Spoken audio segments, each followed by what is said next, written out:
Tu rentres en position, le prix monte, casse ton stop et repart exactement dans la direction où tu voulais aller.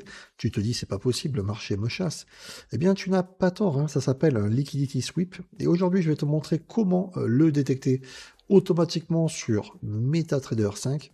Alors, voilà l'outil dont je vais te parler. Il s'appelle Liquidity Sweep Detector Pro, donc c'est un de mes indicateurs.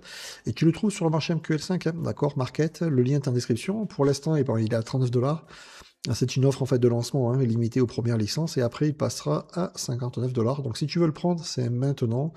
Le produit, c'est un indicateur, ce n'est pas un robot, et il ne passe aucun ordre tout seul. Donc il analyse ton graphique, il te montre trois choses: où sont les zones de liquidité quand elles sont balayées et quand le marché change de structure derrière. Alors ce que je veux faire dans cette vidéo, c'est pas te vendre un truc en survolant, je vais te montrer pourquoi ce concept de liquidité, eh bien, il est central en trading. Et après, on regarde l'indicateur en action sur des cas réels. Si à la fin tu veux pas l'acheter, mais c'est ok, hein, pas de problème. Mais au moins tu auras compris, en tout cas je l'espère, quelque chose d'utile sur le marché. Alors on va commencer par la base. Pourquoi le marché chasse tes stops? Quand tu vends, ben, tu vas mettre un stop loss au-dessus, et quand tu achètes, eh bien, tu mets un stop en dessous, ça tu le sais. Maintenant, imagine, sur de l'euro USD, des milliers de traders sont positionnés, eh bien, leurs stops sont concentrés au même endroit, juste au-dessus du dernier sommet, et juste en dessous du dernier creux. C'est logique, tout le monde apprend la même chose, hein. Et ces zones de stop, en fait, elles ont un nom.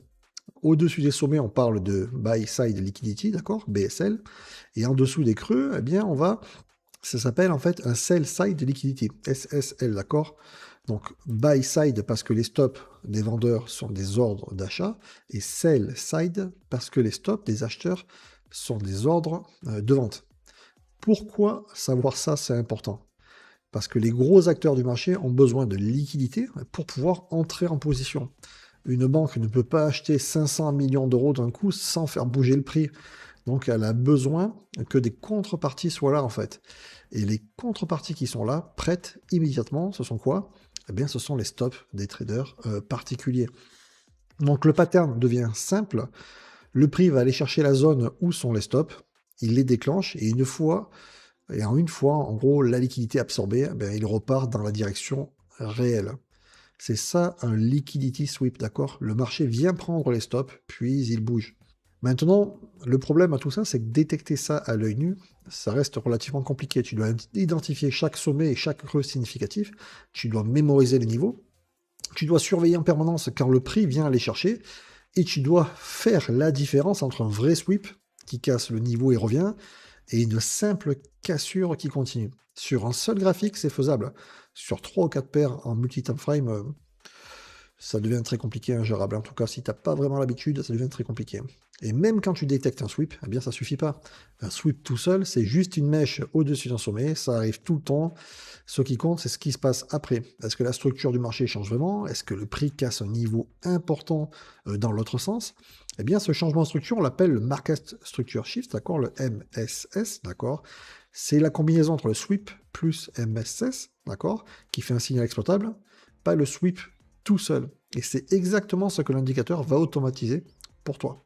Alors là, on passe sur un graphique en EURUSD en temporalité H1.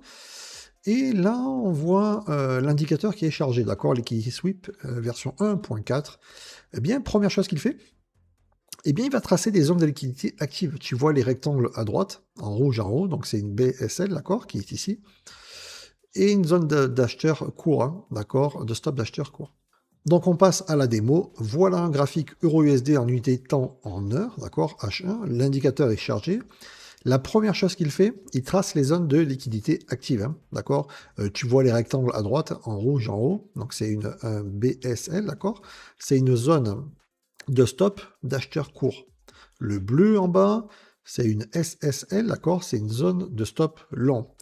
Chaque zone a un pourcentage, d'accord, 64% sell, d'accord, dans la zone du plus haut, 79% buy dans la zone du bas. Et ce pourcentage, en fait, que donne l'indicateur, eh bien, c'est la position de la zone dans un range récent. Plus la BSL est haute dans un range, plus le signal sell est fort, si elle est balayée. plus la SSL est basse, plus le signal buy est fort. Ça donne en fait une lecture immédiate de la qualité du niveau. À gauche, tu as un panneau de pilotage, d'accord. Tu as le biais actuel sur l'unité de temps à 1 heure, d'accord. On est marqué bearish, avec un grade de confluence qui est marqué A+, d'accord. On y reviendra un peu plus tard, mais le dernier setup détecté, c'est BSL MSS, d'accord, avec le niveau à 1.17.7, d'accord. Il y a 9 heures, d'accord, qui est indiqué il y a 9 heures.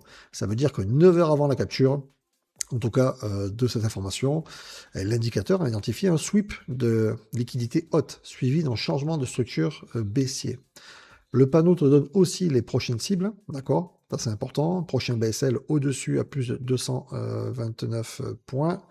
Le panneau te donne aussi les prochaines cibles. Le prochain BSL au-dessus à 249, 250, ça change point. Le prochain SSL, d'accord, qui est à moins 108, 110, voilà, ça fluctue point, ok. Et tu vois en un coup d'œil ce que le marché est susceptible de venir chercher dans les zones. C'est vraiment important, hein. C'est une sacrée aide à la décision, et d'un coup d'œil, hein. Maintenant, le cœur de l'outil. Cette flèche rouge que tu vois ici, au milieu du graphique, ici, d'accord, c'est un signal complet. C'est un sweep plus MSS, je vais arriver confirmé. Qu'est-ce qui s'est passé exactement? Eh bien, le prix est monté.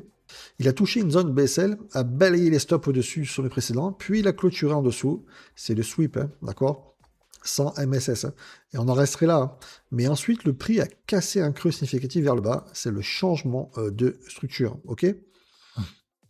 Les deux conditions sont validées et l'indicateur va trisser une flèche, d'accord? Il te donne un plan de trade complet dans le panneau à gauche, setup, risk reward, d'accord? Short, le ratio de 1 contre 1, stop loss, bref, juste au-dessus de la mèche du sweep. Take profit sur la prochaine zone de liquidité opposée. Tu remarqueras quand même quelque chose d'important, hein, l'indicateur ne te dit pas achète ou vend en mode aveugle. Il te dit voilà, il y a un setup, voilà où mettre potentiellement les stops, voilà la cible logique, voilà le ratio. À toi de décider si tu prends ou pas en fonction de ton plan personnel. C'est ça la différence entre un outil d'analyse et un signal automatique qui est très certainement douteux la plupart du temps. Donc tu gardes le contrôle, l'indicateur fait le travail répétitif de détection pour te donner le plus d'informations pertinentes possible, d'accord? Maintenant, la fonctionnalité la plus utile, à mon avis, c'est le multi-time frame, d'accord? Sur ce setup short, le panneau t'affiche le biais des 3 unités de temps. Ça, c'est vraiment important. On a la supérieure en 15 minutes, 1 heure H4, et toutes les 3 sont baissières. Les flèches sont rouges. Le grade de confluence affiché en haut à droite, à côté du biais A+. Et le grade fonctionne sur 4 niveaux. A+, c'est 3 unités de temps alignées dans la même direction. A, c'est 2. Et B, c'est une seule. C, c'est aucune. Plus le grade est haut, d'accord? Plus le setup est en phase avec la tendance globale. Et statistiquement, un setup A+, a beaucoup plus de probabilité de fonctionner qu'un setup C, qui rame à contre-courant. Alors maintenant, regarde celui-ci, même paire euro-USD, mais cette fois-ci, en unité de temps, 5 minutes. L'indicateur a détecté un setup long, d'accord? Ratio 1 contre 2, d'accord? SSL et MMS confirmés. Ok, mais regarde, en fait, le grade, il est C. Et le biais des 3 unités de temps supérieures, eh bien, elles sont toutes baissières, hein, d'accord? Donc le grade est pas très bon du tout, hein. Qu'est-ce que ça veut dire? Que ce setup long sur du 5 minutes va frontalement, en fait, contre la tendance horaire et 4 heures. Et techniquement, c'est un signal, hein. Mais c'est un signal à contre-courant. Le ratio est plus faible et la probabilité également aussi, hein. Alors, et autre détail, quand il n'y a rien à signaler, eh bien l'indicateur, il te le dit aussi, hein. Regarde sur de l'euro USD en temporalité de 30 minutes, eh bien le biais qui est affiché, c'est wait, attends. Et le dernier MSS setup, nous récent, d'accord, ça paraît bête, mais c'est important. Beaucoup d'indicateurs dans cette niche fabriquent des signaux, en fait, pour être visibles, hein. Et ils en sortent en permanence, même quand le marché ne bouge pas ici. Quand il n'y a pas de setup valide, bah, il te le dit tout simplement, hein, pas de bullshit, pas de signal forcé, hein. Alors, on va vite résumer. L'indicateur, en fait, il fait 4 choses pour toi. 1, il détecte automatiquement les zones de liquidité actives, d'accord, les BSL et SSL, avec un score de qualité. 2, il va identifier les setups. Alors, je vais le remettre en H1. Il va identifier les setups sweep plus MSS, d'accord, avec entrée, stop, cible, ratio calculé. Et en 3, il te donne un grade de confluence multi-time frame pour filtrer les setups fiables. En 4, il va t'intégrer un filtre, d'accord, HTF, pour bloquer ou marquer les contre-tendances. Et je le répète encore une fois, le produit est sur le marché MQL5, avec un lien en description, avec une offre de lancement qui est limitée aux premières licences, hein. Après, le prix augmentera, voilà. Donc, voilà. Donc, si tu veux l'essayer avant, tu peux le tester en démonstration dans le marché MQL5, dans le testeur stratégie.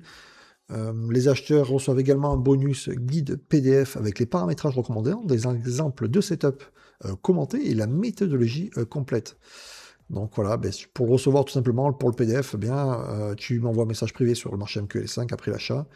Et si la vidéo t'a appris quelque chose, mets un like. Si tu as des questions sur la méthodologie ICT ou sur l'outil, eh bien, pose-le en commentaire, je réponds.